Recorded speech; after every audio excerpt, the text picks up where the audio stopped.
JNU प्रकरण चल रहा है। जेएनयू के छात्रों ने जो उत्पात मचाई है और उन उत्पातियों के साथ जो वर्ग देखा जाता है, वो वर्ग मेरे अनुसार बहुत से तो भटके हुए लोग हैं जो बहकावे में आ जाते हैं और साथ हो जाते हैं, लेकिन उनमें कुछ ऐसे हैं जो सालों से जो ये भारत दारुल हरब भारत है उसको दारुल इस्लाम भारत बनाने की प्रक्रिया में लगे रहे। आज जब भाजपा की सरकार है, राष्ट्रवादी ताकतें जाग रही हैं, उनका खेल धीमा पड़ रहा है, उससे वो कुंठित है और इसीलिए विपक्ष के सहारे उत्पात मचाने की प्रक्रिया में वो लोग लागू हो गए।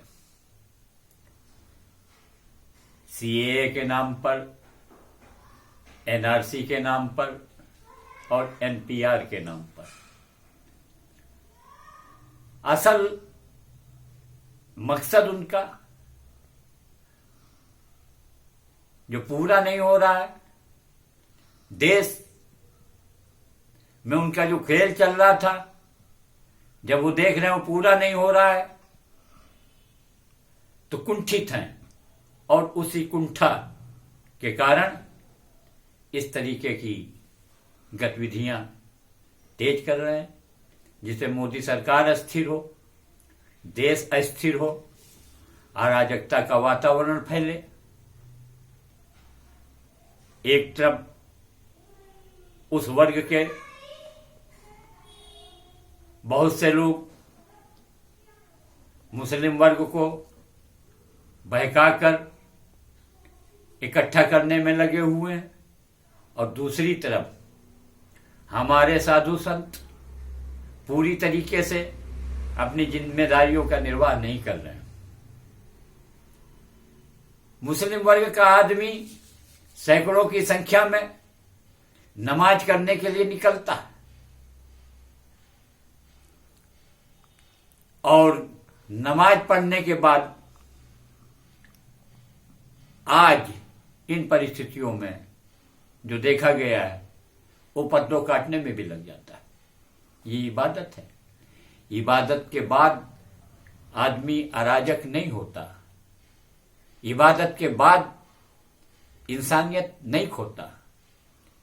अगर इबादत के बाद इंसानियत खोकर अराजकता फैलाने वाले लोग देखे जाते हैं तो मेरी स्पष्ट धारणा है कि वे वही लोग हैं जो भूले भटके लोगों के सहारे इस देश को कमजोर करना चाहते हैं, अस्थिर करना चाहते हैं। बहुत से बाबा इसे देखे जाते हैं जिनके बारे में प्रचार हो जाता है कि ये करिश्माई बाबा है। अलग अलग करिश्मा तो दिखाते, सुने जाते हैं, उनके करिश्मा दिखलाई नहीं पड़ते। मैं स्वयं एक बाबा को जानता हूं, नाम नहीं लूंगा, जिनके बारे में कहा जाता है कि जब पैसे की जरूरत होती तो ऊपर हाथ उठाकर मंत्र पढ़ते हैं और पेड़ों से नोट गिरने लगते हैं। आप चाहो तो ऐसे बाबा बन सकते हो। आपके पास 20 फॉलोअर हो, एक ही स्वर बोले कि बाबा ने ये किया, बाबा ने वो किया, आप बाबा हो जाओगे और आपका भी करिश्मा देश में फैल जाएगा कि बाबा जी ये कर लेते हैं, बाबा जी वो कर लेते हैं। और करिश्मा झूठ में गांठ जैसे बनाई जाती ना, वैसे तैयार किया जाता है। एक कहानी आपको सुनाता हूं, उस कहानी से आपको समझ में आ जाएगा कि किस तरीके से झूठ को परसा जाता है। एक राजा थे, उस राजा ने अपने मंत्री से कहा कि मंत्री, कोई कौतुक दिखाओ हमको, ऐसा कौतुक दिखाओ जो आज के पहले कभी ना हुआ हो, भविष्य में भी ना हो। मंत्री इच्छुक नहीं था, अनमना था। उसने बहाना बनाया कि हुजूर, कौतुक जिस प्रकार का आप देखना चाहते हैं वैसा कौतुक करने के लिए 2 लड़के कम से कम ऐसे होने चाहिए जिनकी आयु आज के दिन 15 वर्ष 364 दिन की हो। संयोग की बात, राजा की जानकारी में 2 लड़के ऐसे थे जो जुड़वा थे और उनकी आयु 15 वर्ष 364 दिन की थी। उन्होंने कहा, मंत्री ठीक है, हम तुमको 2 लड़के देते हैं, आज दिखाओ। मंत्री ने कहा, अच्छा ठीक है, दिखाएंगे। आज शाम को आप अपने सारे दरबारियों को छत पर बुला लीजिएगा, वो 2 लड़के हमको दीजिए, मैं वो कौतुक तैयार करता हूं और शाम को दिखाऊंगा। राजा ने 2 लड़के बुलाए, 2 लड़के आ गए। मंत्री उन दोनों लड़कों को लेकर के चला गया, उसने तैयारी कराई। शाम को पहुंचा, मजलिस लगी, दरबार लगा, राजा साहब आ गए, राजा साहब के सारे दरबारी आ गए, वो मंत्री भी पहुंचा उन दोनों लड़कों को लेकर के। राजा ने कहा, मंत्री महोदय, यहां तो कुछ नहीं दिखलाई दे रहा है। मंत्री ने कहा कि चिंता न करिए राजा साहब, आपको हम वो कौतुक दिखाएंगे, और ऐसा कौतुक है जो आपने पहले कभी नहीं देखा होगा और आगे कोई ऐसा कौतुक नहीं देखेगा। एक लड़के से मंत्री ने कहा, देखो बेटा, वैसे ही कौतुक है जैसा हमने बनाया है। वो लड़का उठा, हाँ मंत्री जी, बिल्कुल वैसे ही। सप्तवर्णी परिधानों से सुसज्जित परियां नृत्य कर रही हैं, साजिंदे साज बजा रहे हैं, वातावरण बहुत ही मनोरम है, बिल्कुल वैसा ही है जैसा कि आपने तैयार कराया। तब तक मंत्री बोला, अरे गलती हो गई राजा साहब, एक बात बताना भूल गया मैं। राजा बोले, क्या बात यह है कि ये कौतुक उसी व्यक्ति को दिखाई देगा जो दोगला न हो।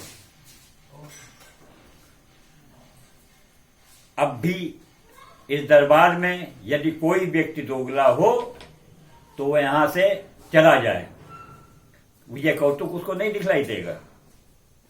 अब वहां जितने लोग बैठे थे सब बैठे रहे।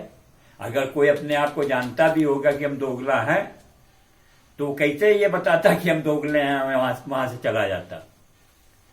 और वैसे तो कोई जानता ही नहीं कि मैं दोगला हूं। वो सभी बैठे रहे। इसके बाद मंत्री ने दूसरे लड़के को बुलाया। दूसरे लड़के ने भी कहा, वाह मंत्री जी, क्या मनोहर दृश्य है।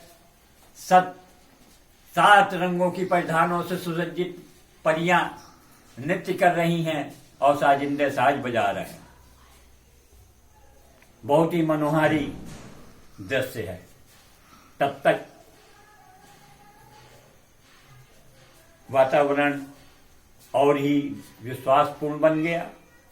तब मंत्री ने एक दरबारी को बुलाया। दरबारी आया, उसको कुछ नहीं दिखलाई दे रहा था। सशंकित हो गया कि मुझे कुछ दिखलाई नहीं दे रहा है, क्या बात है, कहीं मैं दोगला तो नहीं हूं। लेकिन अगर सब लोग जान जाएंगे कि मैं दोगला हूं तो मेरी हंसी उड़ जाएगी, पारिवारिक विश्वसनीयता समाप्त हो जाएगी, हम बदनाम हो जाएंगे, परिवार का इतिहास कलंकित हो जाएगा। इससे अच्छा वही बोल दो जिन बच्चों ने बोला।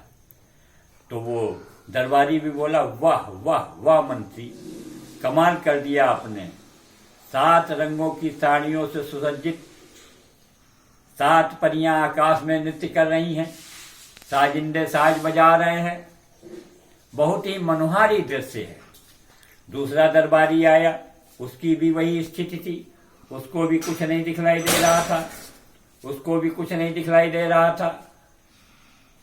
उसने भी मन में ऐसे ही सोचा कि भाई इज्जत बचानी है तो वही बोलो जो दिखलाई दे रहा है। उसने भी उसी तरीके से बोल दिया। तीसरा आया, उसकी भी वही स्थिति। जितने दरबारी आए सबकी वही स्थिति। अंत में राजा महोदय आए। राजा महोदय जब आए तो उनको भी नहीं कुछ दिखलाई पड़ा, तो उन्होंने भी कहा इज्जत बचाओ अपनी। इतने बड़े साम्राज्य का राजा वही दोगला, इतिहास क्या कहेगा? इतिहास कलंकित हो जाएगा। उस कलंक को बचाने के लिए जरूरी है कि वही बोल दिया जाए जो सबने बोला है। तो राजा भी बोला, वाह वाह वाह मंत्री महोदय, आपने तो कमाल कर दिया है। सप्तवर्णीय परिधानों से सुसज्जित परियां नृत्य कर रही हैं। तब तक मंत्री बोला, राजा साहब आप वही बोलिए जो आपको दिखलाई पड़ रहा है। राजा के पसीना आने लगे। उसने कहा कि लगता है कि मंत्री मेरी सच्चाई जान गया है, कहीं मेरी सच्चाई सबके सामने रख न दे। गिड़गिड़ाने लगा, नहीं मंत्री, मैं सच बोल रहा हूं, वही बोल रहा हूं जो मुझको दिखलाई पड़ रहा है, वही बोल रहा हूं, मानो, विश्वास करो। तब मंत्री ने कहा, राजा साहब झूठ मत बोलिए, कहीं कुछ नहीं आपको दिखलाई पड़ रहा है। दिखलाई तो तब पड़ता जब कुछ हो रहा हो। आज के पहले कोई राजा ऐसा झूठा नहीं बोला होगा, झूठ नहीं बोला होगा, और न भविष्य में कोई बोलेगा। तो इस तरीके से उस मंत्री ने कहीं कुछ नहीं था, एक तमाशा खड़ा कर दिया। पूरे दरबारियों ने झूठ बोला, पूरे दरबारियों ने वही कहा जो उन लड़कों ने कहा और मंत्री ने जो कहुआ दिया। इसी तरीके से बाबा, इस तरीके के करिश्माई बाबा तमाम करिश्माओं की कहानियां बनाकर जनता के सामने परोस देते हैं और जनता उन पर विश्वास करने लगती। एक बाबा जी थे, घोषणा कर दी कि फलानी जगह से 21 टन सोना निकलेगा।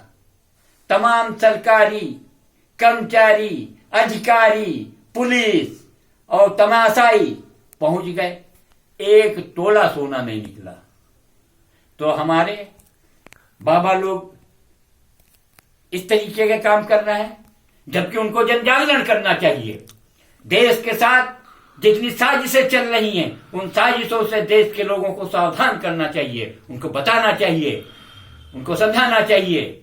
आज हिंदू समाज ब्राह्मण, ठाकुर, वैश्य, शूद्र, जाति अहंकार और जाति विक्षोभ में बटा हुआ है, जबकि जरूरत इस बात की है कि सारे हिंदू जात पात भूलकर एक हों, एक साथ खड़े हों और देश के साथ, हिंदुत्व के साथ जो कुचक्र चल रहे हैं उनको समाप्त करने के लिए एक साथ खड़े हो जाना चाहिए। आज की ये जरूरत है, इसको समझना चाहिए। अगर नहीं समझेंगे तो आने वाले दिनों में वो स्थिति हो जाएगी कि हम अपने अस्तित्व को भी नहीं बचा पाएंगे, हमारी अस्मिता समाप्त हो जाएगी। और एक बात और बता दूं, ये जो तथाकथित सेकुलर नेता घूमते हैं उनके लिए बता देना चाहता हूं कि जब देश का बंटवारा होना था तो मोहम्मद अली जिन्ना ने एक जोगिंदर नाथ मंडल के नाम के आदिवासियों दलितों के नेता को फुसला करके पाकिस्तान के पक्ष में खड़ा कर दिया था, जिसका नतीजा ये हुआ कि पश्चिमी बंगाल का एक बड़ा भाग पूर्वी पाकिस्तान के रूप में बदल गया। वही पूर्वी पाकिस्तान आज बांग्लादेश है। जोगिंदर नाथ मंडल को कैबिनेट मंत्री भी बनाया, लेकिन जब जोगिंदर नाथ मंडल ने वहां पे हिंदुओं के साथ, आदिवासियों के साथ, दलितों के साथ अत्याचार देखा, मोहम्मद अली जिन्ना से शिकायत की, तो मोहम्मद अली जिन्ना और पाकिस्तानियों ने उनकी एक न सुनी और उनको मजबूर कर दिया कि उनको इस्तीफा देना पड़ा।